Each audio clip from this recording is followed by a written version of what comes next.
And here we are live, Tavern Talk Live, and first time doing it on YouTube.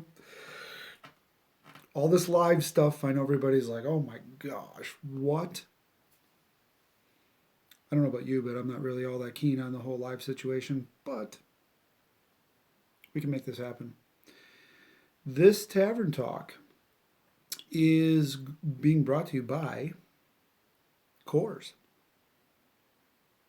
and all the cool stuff that Coors, it's like the essence of what we have. I have a poor connection. It says poor connection. Oh, there it is. No more poor connection. Amazing. I think there's also a chat. If somebody's on here, if you could chat, I think I got it set so chat works. So if you chat, it should show up, maybe. But there's been some discussion. There it is. Look at that. Torin, thanks for joining us. I could probably give XP for that, couldn't I? Huh. Look at that. Joining us for a live tavern talk and being part of this conversation, you can get experience for that. Awesome. Making it up as we go. But one of the things we're talking about is cores, like the weapon cores. And there's been some discussion in the scrolls on LarpCraft.com lately with what types of cores to use. And again, poor connection quality, it's telling me. So if I'm jittery, I apologize. We'll review this first video and make it better next time. But cores of a weapon, we have some things we want to get out of the way. I'm talking with my hands, and Murdoch calls me Billy Mays when I do this. Welcome to LarpCraft, and LarpCraft. I forget what Billy Mays says, but he always talks with his hands. With weapon cores, it's very crucial that you understand that the mass in which you're swinging with is going to directly impact what it is, how your strikes are hitting. So the more mass you have when you're swinging, pure physics, the harder the object is to stop. The more foam it would take to soften the blow, and the chances are you're going to actually have more people that will complain about hard hits. Now, if you're in full armor and you're on the battlefield, well, full armor, it's not really an issue. But LarpCraft isn't totally about all armor and such. So you could have your clothies out there, swinging as well. So having the right kind of core is what we're talking about in today's Tavern Talk. And some people have some very unique ideas about what should be allowed as cores.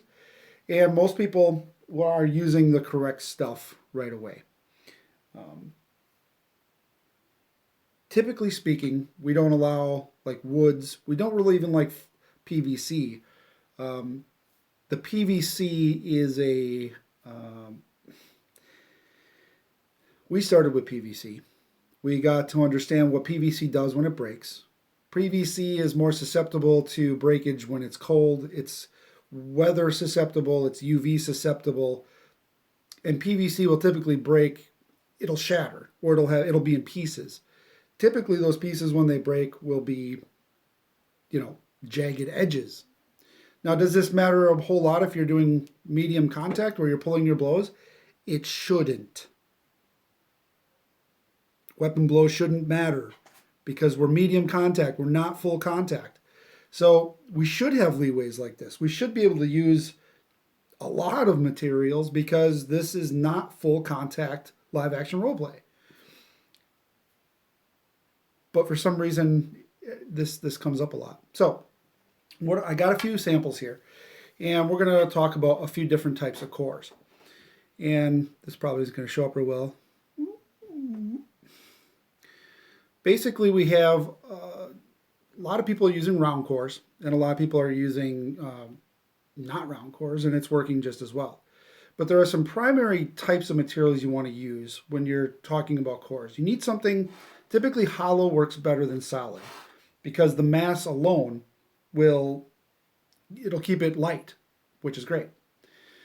You have materials like fiberglass, carbon fiber, kit spar, and alike. Those types of materials are things, hey Drake, those are the types of things that will, um, are you seeing those messages or am I just seeing those messages? Like, is this chat like all over here? Because, whoa, whoa. You're seeing those chats, right? This is how dumb I am. Okay, you're seeing them too. Good, okay. Okay, so basically, the cores you want to have a non-solid core. You can backfill this with foam. You can, do whatever you want on that part. But typically speaking, your core is not going to have a whole lot of flex. And if you flex it with, let's say something here, I'll grab the big. This is a solid piece of fiberglass that we had use for some of our cores. We were testing. We were testing a whole bunch of cores. I got cores laying all over the place. I got numbers on everything just to see what works and what doesn't. And despite being a really hefty piece of fiberglass, this thing still has quite a bit of bend on it. And if you smack somebody with this, it's heavy. I mean, this core alone is probably weighs more than the rest of your staff weapons without foam on it yet. I mean, so you're already going up a hill. You're going against the grain of weight.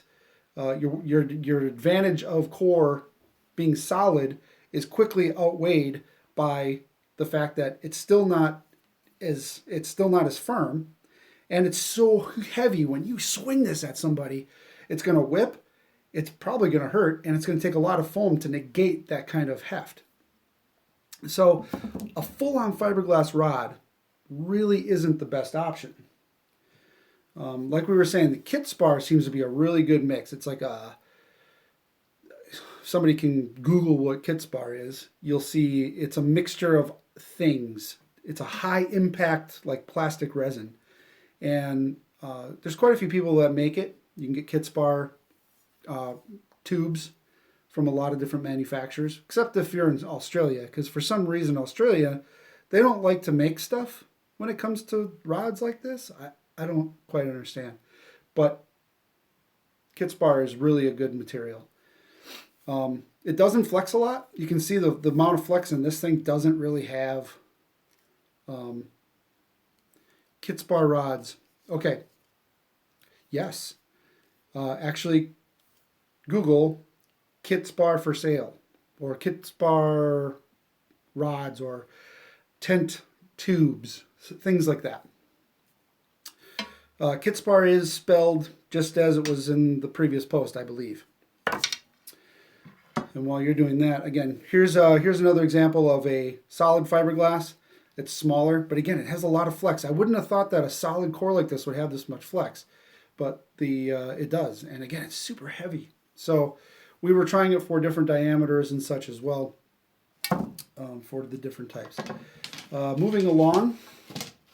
Oh, and just for laughs, can you guess what this is?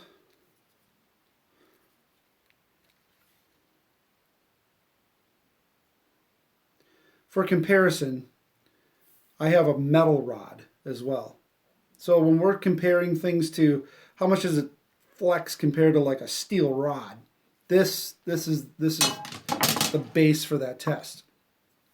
And surprisingly, I don't think it weighs as much as the solid fiberglass, but it's close. And obviously it's not allowed, but we had to base it on something. Let's see. So this is a 394. So this is another kit spar. And right here, and don't worry, this live stream will be posted as a real video after it's done, I think, pretty sure. Now this kit spar is a little bit thicker. You'll notice that the first tube that we used was a little bit thinner. So you can see the inside is quite a bit thicker on the second one. This seems to be a really good middle ground, to have a thicker kit spar rod, still super lightweight, lots of strength on it yet, and the bending is very, very good. It doesn't bend a lot. For some reason, I've been doing work all day and I can't talk words. But again, here's a different diameter. We get bigger ones, smaller ones. We just tried a whole bunch of stuff because what we're doing is we're putting together the He-Man sword, the Sword of Power. And we needed to have different diameters to mold off of and try to figure out what's the best way to do that. And that sucker's been in development for like 2 years. It took a long time, but we're learning a lot. And it's a lot of fun. So, I mean, it's not like a primary business. I mean, we all have our own jobs. So it's not super, I don't know. We're not, we could probably be going a lot faster on that. There's just a lot more things that are pressing. I can show you. In a different Tavern talk, I'll bring out the Sword of Power and where it's at right now. It's pretty impressive. But it'll have the Calamasel style outer rubber, inner foam technique. It'll have the hybrid Ultra Core, which is a 4-piece core, which offers strength but not super, it's not too heavy. And people were like, hey, can we buy some of those cores? I guess. We ordered enough to do that. So that's some of the stuff we're working on. But moving over to the, this is let's see, this is the fiber rod. It's not fiberglass. It's, gosh darn it. If I could read my own writing here. This is kind of like a driveway marker, but it's hollow. Driveway markers, a lot of them are just fiberglass. But this is we got, like I said, we got a whole bunch of different things. I don't think it's carbon fiber though, Medford, because it doesn't have the right texture on it. But I mean, it could be. I guess it could be. It's a very tightly woven fiber. You can see it. This camera's not going to do it justice. I can't get it to focus in on that. But you can see the lines right up in here where it's catching the light. So it does have it's not carbon fiber though, but it is a fiber weave that's a larger fiber. Golf clubs, I don't know, this doesn't feel like a golf club. They're all different thicknesses. I think golf clubs are more carbon fiber. They're a carbon fiber weave around a core. But you can see the flex on this is quite a bit more. It is lighter, but it doesn't hold up to the kit spar as well. We got different diameters of this as well, and inner and thickness. Let's see, for comparison of the last tube, pretty similar. Again, we're trying all different diameters and thicknesses, but I mean, it's still okay. But if I had to put a lot of foam on something this long, can you tell how long that is? So this is enough for a two-hander. I'm not sure that would pass tech inspection without something in there. So getting the right cores is, it's pretty essential too. And if you wanted to firm that up, you could put the flexible window sealant foam, poured foam. You could even pack regular foam in there. Basically, you need something in there to make it more rigid, and that would work. Graphite, you're right. That is a graphite core, Medford, for the win. Graphite has that look. And when it breaks, a graphite break is like a tight woven fiberglass. It doesn't shred. And that's some of the stuff we want to avoid. Like here on this arrow core, this is a fiberglass rod. And the thing that really sucks about these, I mean, this is essentially a core. And why LarpCraft doesn't use fiberglass, even though it's lighter, and it has a pretty good, heft to it. But when this breaks just enough to start bending these fibers, these are like little needles that come out of here. And when you pull it against your finger, I've seen it's terrible, and you can Google it. It's gross, but the fibers will pull against your. It'll just go right into your skin because they're razor sharp. Would that happen with a weapon? Probably not. Uh, it's covered in foam, whereas this is exposed, so it's not really a big deal. We talked about cores too with shields, and it can be the rule book we have it pretty laid back because the host has to be able to justify whether or not that core is allowed.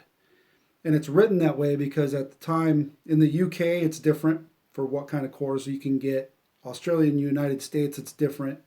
A lot of the manufactured shields will have no core or a fiberglass core. And doing fiberglass core on top of a sandwich shield is definitely doable. But the materials to make it are either not readily available or it's dangerous to start making fiberglass cores in that regard because you have toxic fumes, and I mean it's you gotta know your stuff on fiberglass. It's doable and it's actually pretty cheap, but without the right ventilation it can kill you. So those are some of the things to look at when trying to make your own cores. This thing keeps going into poor connection quality. I don't know what's happening. I hope you can still see it. I'm not going to talk about anything important when it says that. But is a plastic sheet good for a shield? Now that's a good question because I did buy a plastic sheet and it did break. And I don't know if I still have it over there or not. I kept it for purposes of like, hey, don't do this because it doesn't work. I also use plexiglass. That doesn't work. The plastics are hit or miss, mostly miss. The thing is, if you can get a foam that's firm enough or cardboard or something, you can make pretty much the same shield without any core in it. I know some of our players had said that they were going to use wood cores, and that's kind of a touchy subject within LarpCraft. To me, you could have a metal core and a solid metal shield. And if you have the right player who can really, really, really watch their blows, like they're really theatrical, they're very safety conscious, I don't think anything would happen. The problem is that's not usually the case. The people who are doing this, I got to keep looking like, oh, look over. Oh, no, wait, the camera's over here. The people who are doing this, they're new.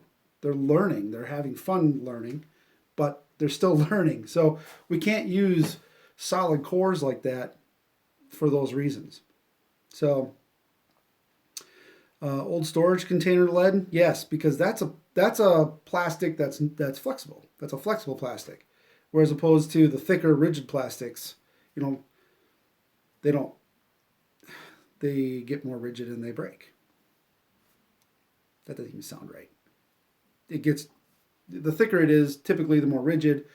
Typically it doesn't bend, it breaks. So I haven't even been drinking yet. This is a tavern talk and I'm not drinking. I should have pretended to be, I guess. But when people are trying to make cores, it is important that it doesn't have a lot of flex, that it is not heavy because the heft will cause constant complaints about hard hits. And that's pretty much the goal. That's the game. So what did we call this? Not fiberglass. Which one was the one with the graphite? Graphite. And then, so graphite's a good one. Kit spars are a really good one. Solid fiberglass, while it's fun, literally I bring this out and show people and it makes us all giggle. Like, whoa, but would you really want to be hit with that? Not really. Solid is not the way to go. And then the metal core, again, just to show how violent and intense you could actually get if you needed to be. But does anybody else have any questions on the cores? From a weapon standpoint, we want to also make sure that there's plenty of give at the tip of the core. And one of the things that we do is we actually mold in with like the soda power and such. The tip protection actually goes inside the core. I think there's a few companies that do it this way. So you'll have a core like rubber, and the rubber stopper will go inside the core and it'll be attached usually by glue.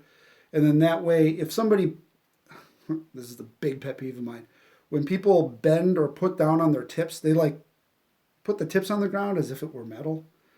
And like that's the most vulnerable part of a sword is the tip in most cases. So it usually has like a rubber or a foam, a different poundage of foam will be on there. And so as it flexes, it doesn't break the tip off. I know Calamassel and a few others had some problems with some tips breaking, but it might have just been faulty tip protection. And Epic Armory says that they use Kevlar tip protection. I don't really know what that means. I really don't. But they're talking about Epic Armory, their new hybrid weapon. Gosh damn, I should have had that. It's in the truck. I got to send one down to Wayland. Like we got a whole package of stuff going down to the Joplin, Missouri game for April. I also made some extra stuff, so you'll be getting arrowheads and spell orbs and throwing stars, and I just made a whole bunch of stuff just to help out and try to get it down to the game. But those hybrid cores in the Epic Armory weapons, they're hands down the best Epic Armory's ever made. The designs are amazing. The latex coating is different now. They don't spray it on. They like activate it and that way it's pretty awesome. But everything that we make with a weapon is based, it starts with a good core. So take this tavern talk at the end. Well, we're at 22 minutes. Jesus. I took one subject and made it go way longer than it had to. That's what I do, though, I think. That's kind of like my thing. But then now I can't edit it all out and shorten it up again. But make sure that the core is not too heavy. Make sure that it is of a material like kit spar. I mean, you could get a thicker fiberglass. It'll work just fine. Graphite works. Try some things out and see what works for you. I had posted some things. Australia was having a hard time finding some stuff. So I put in some links that I found, which looked to be really, really great. And so hopefully they can use those because they can't get driveway markers and stuff from the local hardware stores for some reason. But I do thank everybody for taking part in this call. I will try to award XP if you make a comment with your character name, and then I'll do that. And only for the people that are just now in this, because they've commented so I can see it. I'm interested to watch this a little bit because I want to see what those comments look like. That is a pretty slick feature that Facebook doesn't have, and neither does Twitter. So thank you all for watching. Share this video with your friends when it's done. We'll just go from there. Any other subjects for live tavern talks? Let's make this a thing. Let's post it in the LarpCraft community. Maybe we'll do it as the LARP show again or something. I don't know. But let's pick some topics. Let's get together on YouTube, and we'll discuss it together. Thanks for watching.